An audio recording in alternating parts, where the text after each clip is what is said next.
this new setup is so complicated. I don't know if I can make it. Can't take it. It's so tough to make it just through 12 episodes of hitting another record button. I don't know if I can do it. We're at part 3 of the Super Mario Galaxy commentary, folks. A bee? Tim's not here, Emil. Okay, fine. Not the bees! Not the bees! Ah, my eyes! Bees. My God. Are we out of bee references? Is there any more bee references? I do like the bee costume, but you know what? I think it's mostly because of the second bee level later on in the game. This level just at some point I stopped wanting to be here. Stop wanting to be here. I knew that was coming. Bee puns are like the lowest form of puns, which are already the lowest form of... No, puns in general. I swear to God, that wasn't intentional on my part. But, you know what, just this planetoid, this one planetoid, this huge fucking planetoid that they recycle later on, I don't want to see it anymore. Well, it's just underwhelming, because Good Egg Galaxy is such an exhilarating first level that when you come here, it's just like, okay. It's like the game decided it wanted to take a break, but you have to endure it. Yeah. I feel like they should have swapped this with, there's only 2 big, galaxies in the Terrace, right? This and, Good Egg. I don't know. I feel like it's just a little bit too laid back for something this early in the game where you're still supposed to be amped up about playing through If they wanted to really excite you, they could have put like Sweet Galaxy here or something, and then kind of bump this to the 3rd level. Yeah, I guess. I guess the biggest problem I have with Honey Hive is that it kind of it feels a bit sluggish, but I'm not sure whether that's because of the level design or because of the bee power up. A little bit of both, I think. The level design isn't particularly interesting, and the bee power up just does make Mario slower. Another thing about this level, all of the planes that you're on are basically flat.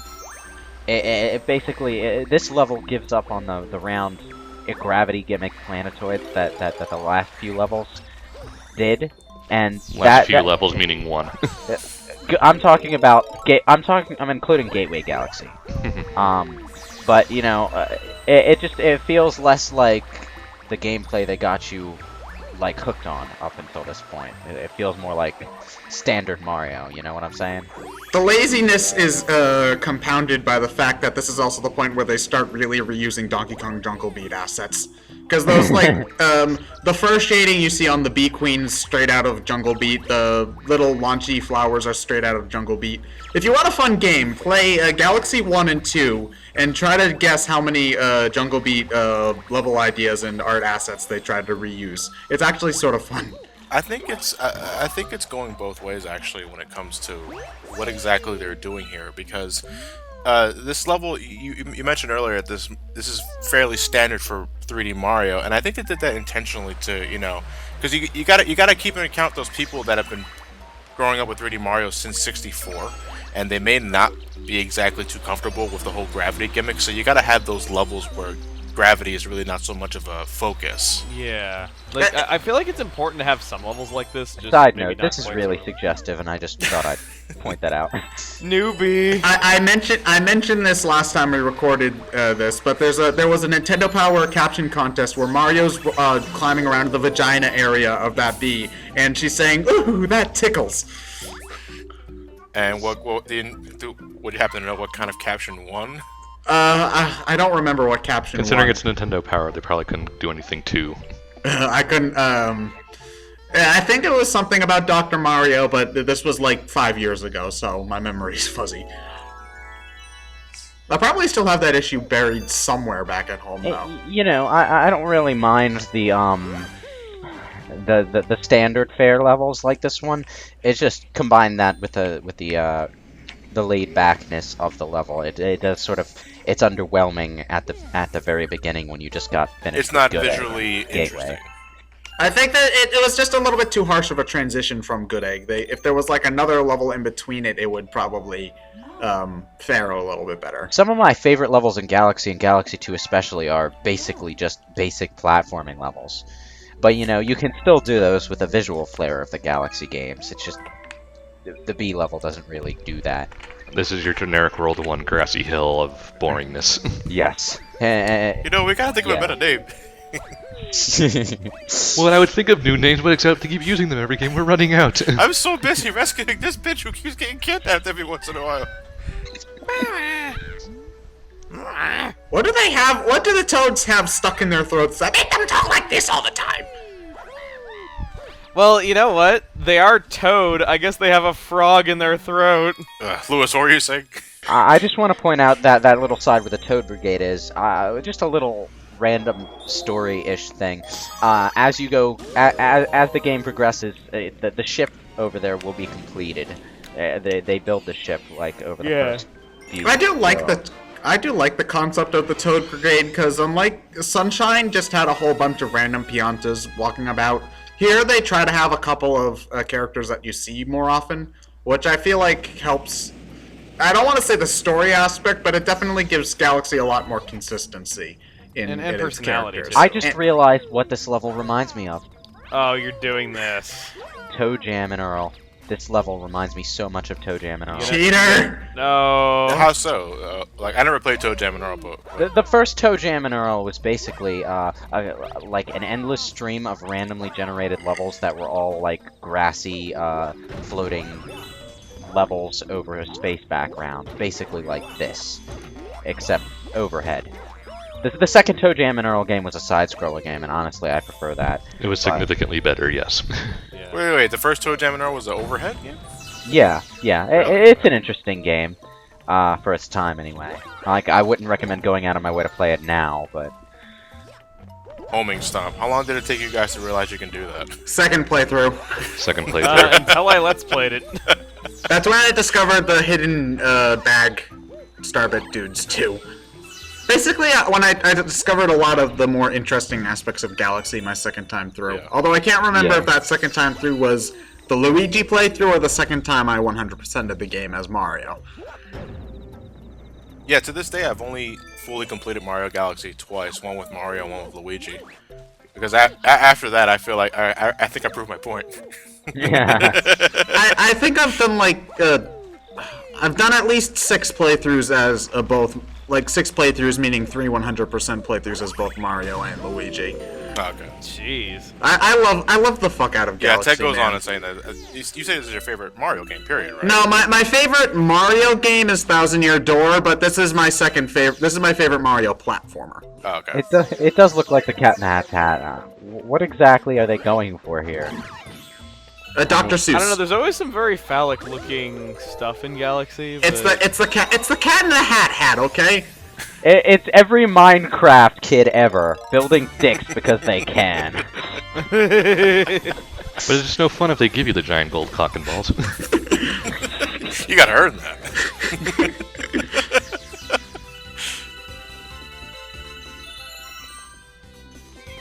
I don't know why I stood there for a second.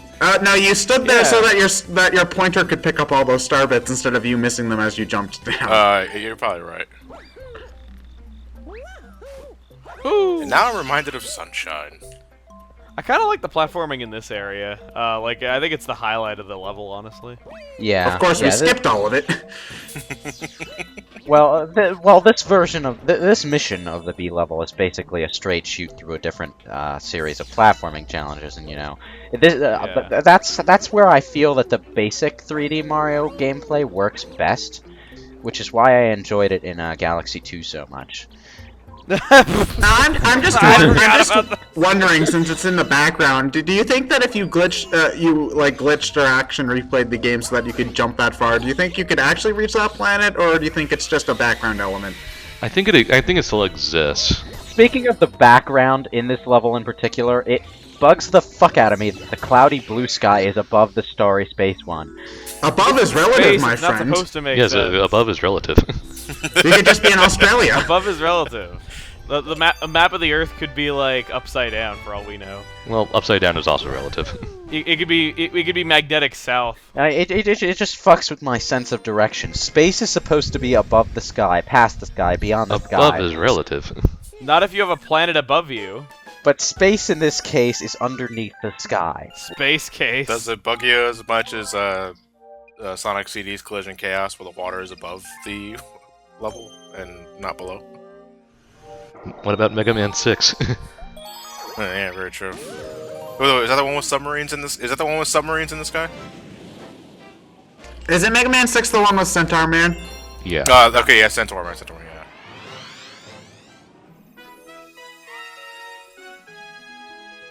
Trees. And beetles. Trees and beetles. Big bad Robotic Beatles. Was Eggman here? Okay, Mario just landed. lot of bugs. My Audacity fucked up, so I'm going to be sending you 2 files for this part. Okay. Just label it like Part A, Part Part A, B. Part B. Yeah. Let's Have not fun syncing it. get in. Let's not get into the technicals while we're recording. Flood. Yeah. Hi, Flood. Bye, Flood. No one likes you. The cockroaches are actually a little fun little enemy that I like that they made in this game, is because if you approach them as regular Mario, they're afraid of you. But if you approach them as B Mario, they actually they become more aggressive and start actively attacking Yeah. you. I imagine what they're thinking is, oh crap, Mario's here, and then if you come as B Mario, look at that fucking stupid outfit. Let's get that asshole. I want his lunch buddy. The neighbors are causing trouble, oh dear! I like how the Honey Hive Queen was a character in Mario Kart 7, but Waluigi was not. Metal Mario was a character in Mario Kart 7, but Waluigi wasn't. Waluigi is going to be in Mario Kart 8. I've played it, and Waluigi is in the game. Yay. Oh god, it's this boss. But yeah, that didn't make sense. How come the Honey Queen and Metal Mario were characters? Sounds like really. Who's going to be next? Cheap. Cheap. Well, you could play as Blooper in, like, Mario Party 8. Yeah, Blooper was a Mario Party 9, and no, Mario Party 9 was the one where you were in the car, right? Yeah. Then Blooper was a Mario Party 8. Welcome to that one part of Galaxy 2 where you realize it's more of an expansion pack than a sequel. Galaxy 2 was originally called More Super Mario Galaxy. Well, Super Mario Yeah. Galaxy more, but yeah. Oh, well, okay. I think the story behind that is that they originally wanted to release it as an expansion pack, but then they realized you can't really do that on Wii because the internal memory. And it's like they didn't want. It's like if they were gonna you can't really do that as a digital thing because of 512 megabytes of internal memory is what you have to assume everyone has. Ugh. And on top of that, you also have the fact that if they were gonna sell the expansion pack on a disc, if you're already giving them a disc they have to swap out anyway, you might as well just sell it as a new package. Yeah, it's not even what they have to assume. The way the Wii's DLC works is that internal memory, every time you download something to an SD card and use it, the system temporarily copies it to the internal memory in order to use it. So it can't actually be any bigger than that, no matter how much storage you have. Yeah, you can't have one thing bigger than that. What's actually kind of funny is, remember when the Strong Bad game came out for the Wii? You actually can't. That game was 5 episodes. You actually can't have all 5 episodes on your internal system memory at one time. It came out in the time before they had the SD card update. You had to have all your stuff saved to the memory, and you could only back it up to the SD card. So you actually had to refrigerator shuffle around to get the later episodes of that because you couldn't have all 5 at the same time because it was bigger than 500 megs. Poor Homestar fans. They haven't updated that site in 3 years, and I'm pissed off about it. Well, it's because the people that made it they're working in the cartoon industry now. I understand that they worked on Yo Gabba Gabba and now they're currently working on Gravity Falls. Gravity Falls, huh? Okay, well I'm gonna have to. I freaking love Homestar Runner, so I've made several references to it while recording for Brain Scratch, but none of you get them. I get Strong Bad references. Yeah, Strong Bad. I would get them, yeah. Oh, well, no, I make them all the time, and you never pick up on them, so I'm not bitter or anything. No, I'm never bitter. Oh no, you're not bitter. I fully understand. It's just Gravity Falls really isn't half bad of a show. I've watched a couple episodes of it, and it was really good from what I saw. But I can tell it has a bit of a continuity, so I think I want to watch it from the beginning if I'm gonna get into it. Stupid. Well, that's what Netflix is for. Yeah. So we got the first of many single-star gimmick planets. That's what I call them. There's gotta be a I'm better not name terribly fond of these types of galaxies where you have exactly one planetoid and a puzzle or something. Well, this is something that you would if this were a bigger planet. This would be a room that you'd see at the very end of one of those of a normal mission, you know. Yeah. So I don't know. They feel they're a little bit too short. Although I gotta wonder what Mario's thinking when he's in a 8-bit what the 8-bit background back there. What is all of this? I don't get it. How old am I? Was he transported into his photo album or something? Something about this galaxy in particular just feels cheap and cobbled together to me, and that sort of detracts from the experience a little for the 20 or so seconds I'm actually in there anyway. Gee, Lewis, do you dislike the terrace after good egg? Oh no, the terrace is fine. Like the first, the Bowser boss is pretty good. Well, not the Bowser boss. The boss, I should just say. The Terrorist is a slightly weak sauce world overall, but I do enjoy Good Egg Galaxy and the Bowser level enough that it's fine. This, on the other hand, can go kill itself. Surfing USA. That was very well timed. Surfing 101. Surfing's a major now? Well, this level is basically just a tutorial minigame for the much more annoying version of it that you fight in the Green Star Trials. Yes, it's a fight. It's a fight. Fight. All right, You put him fight up. the Put him up. controls is what it is. You're fighting the